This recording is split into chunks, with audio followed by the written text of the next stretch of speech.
Hello to everybody from Hong Kong as we preview the best 2 minutes in sport, the WS Cox Plate. And joining me to preview all the action is Dave Strehlau. Dave, it's my favourite race of the year and a terrific edition this year, headed by the Hong Kong champion, Romantic Warrior. Yeah, an open edition of the Cox Plate, but an absolute cracker. And the support card on Saturday is a beauty too. We're going to preview a number of races across the card. Track conditions on Saturday are good for rail in the true position. A strong northerly, perhaps you'd want some cover down the back, and that could be an advantage. And with that northerly, we might get to a good 3, but we'll get a bit of an idea about how the track will play, given the fact the rail's in the true the night before on Friday night. First race we're going to have a look at is the big one, the Cox Plate, and we're going to have a look at a replay of Romantic Warrior as well as Gold Trip. They went around in the Turnbull Stakes. It was the first up run for Romantic Warrior. Gold Trip's been seen again since. He's gone to the Caulfield Cup, ran really well with a big weight and finishing third.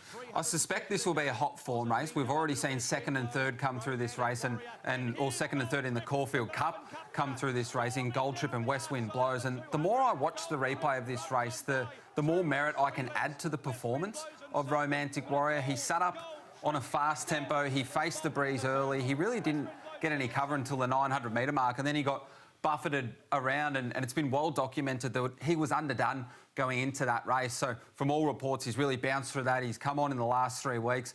Bit of freshness out of his legs, second up to staying at 2,000 metres. You can see him being a big improver. I think he will improve. He'd missed a trial going into it, so he was underdone, and it was the worst scenario, a bit fresh. They went hard, it exposed him, but I think he'll come right on, and we know he's the class horse in the race, Romantic Warrior.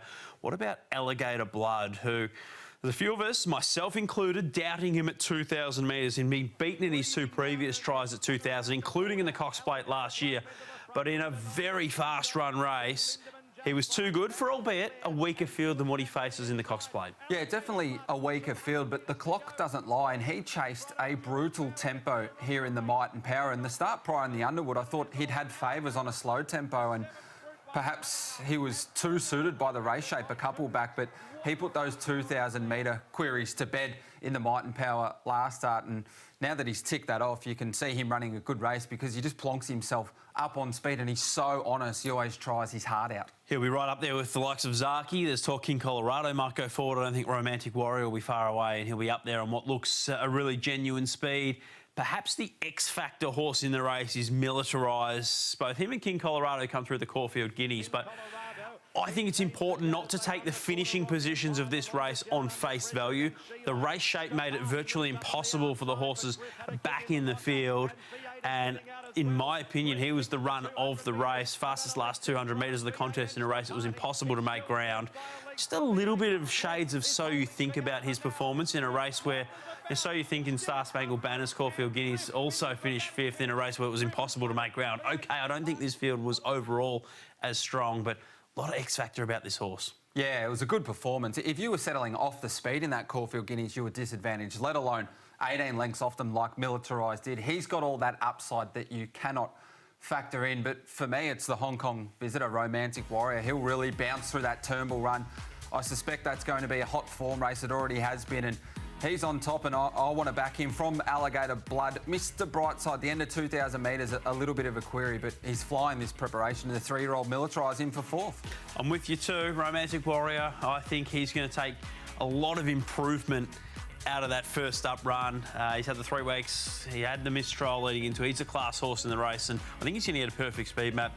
If Militarised had more early speed, I could potentially put him on top. I'm just a bit concerned by that, but he's the X-factor horse in the race. Mr. Brightside, 4 weeks between runs, maybe track a bit too firm last time out. He could certainly bounce back. I think he's a better horse this time in. Let's have a look, at a replay for the 3rd race on the program, where Wishlaw Lass is favourite in early betting, ahead of Maracana in running last time out.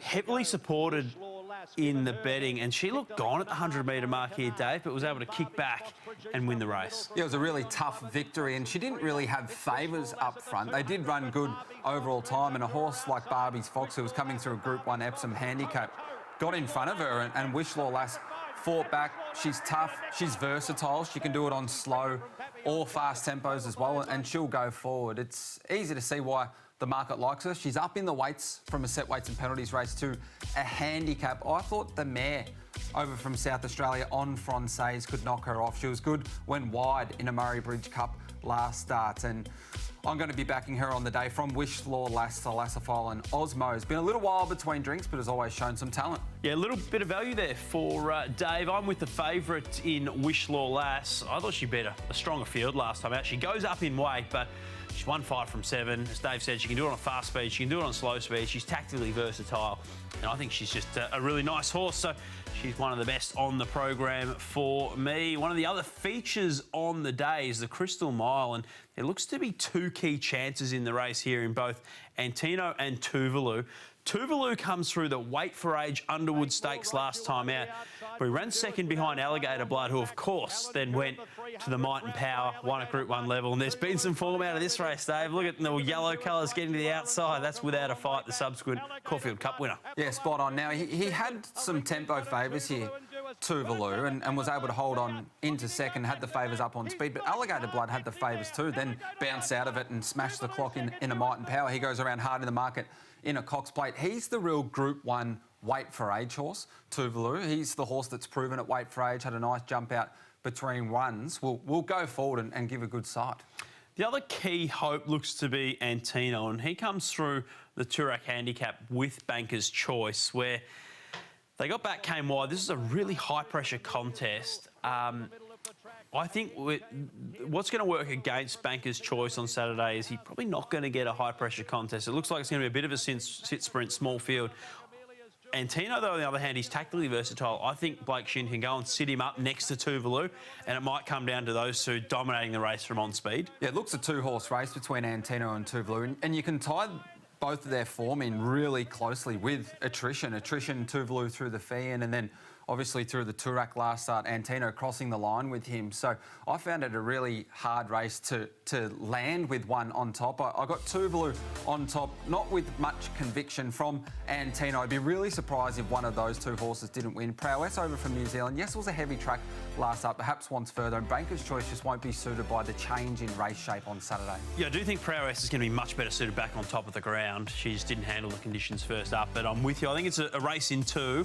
I'm just leaning the way of Antino. I think Blake Shin can stalk Tuvalu and maybe run him down late. But yeah, for me, if you're playing Quinellas, I think it's going to be pretty straight.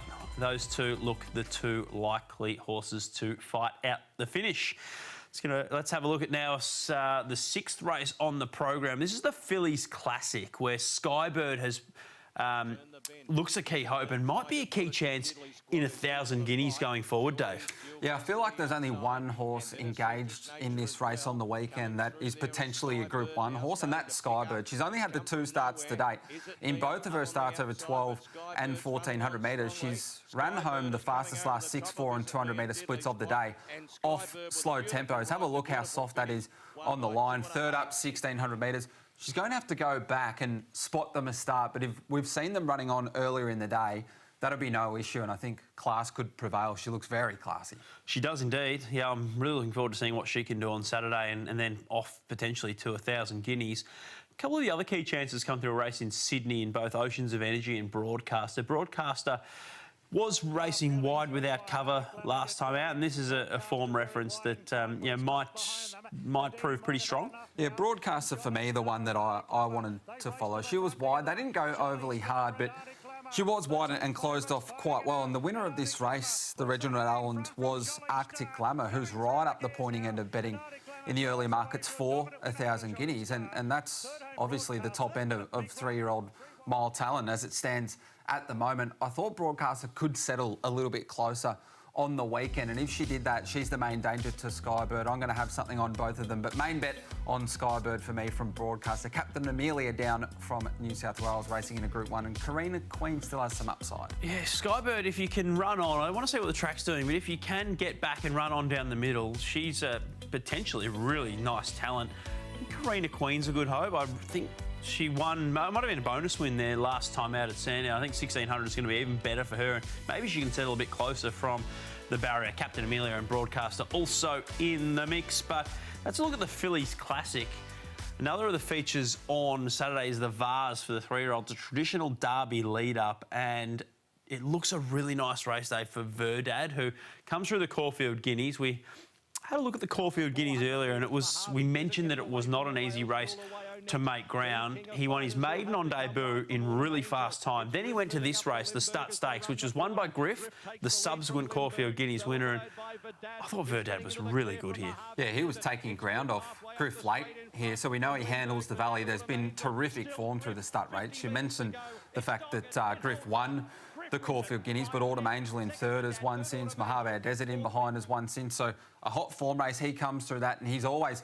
So on debut at Bendigo, ran really fast time, 1,300 metres. Right then and there, he looked like a 2,000-metre horse. So luckless in the Guineas in terms of the fact he copped some interference late, should have finished closer. He's very hard to beat on the weekend. Probably the best bet on the program at Moonee Valley for me, Verdad from Apulia, Air Assault, and SK probably wants a little bit further, but can run well on the weekend.